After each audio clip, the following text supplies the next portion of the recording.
L'ADN du Maroc, c'était la construction en terre. C'est un domaine d'expertise, un domaine de savoir-faire, un domaine de partage entre l'architecte, l'ingénieur, le maçon. Il y a un vrai partage qui est nécessaire. Lorsqu'on part de la matière, le problème, c'est de construire, de faire tenir un bâtiment avec ses contraintes, et dans le cas de la terre, avec un matériau très fragile.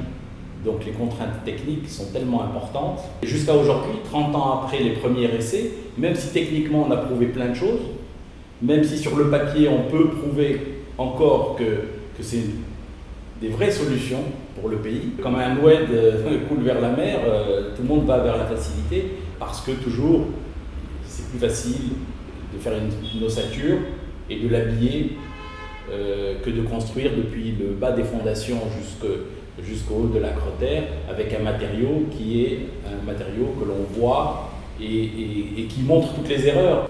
En Europe, aux États-Unis, en Australie, la construction en terre a le vent en poupe. Le Maroc l'ignore.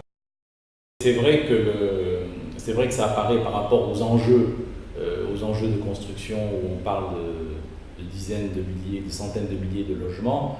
C'est vrai que la construction en poteau-poutre, à la manière des majors qui construisent des quartiers entiers d'un coup, c'est vrai que c'est difficile à concurrencer.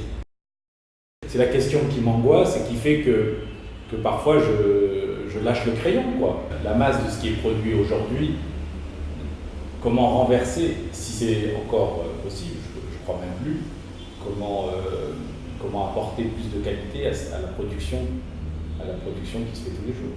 Le Maroc est en train de se construire à une grande vitesse. Lorsque la croissance démographique baissera, nous aurons un pays qui sera fait à 90%, et je ne sais pas combien de générations vivront dans ce qui a été produit par cette génération. Ce qui vraiment peut apporter quelque chose à la grande échelle au Maroc, pour moi, c'est la réflexion sur la ville arabe, sur la Médina, sur l'habitat traditionnel, et comment cet autre ADN du Maroc, comment il peut être puissant pour réorienter le devenir des villes et de l'habitat.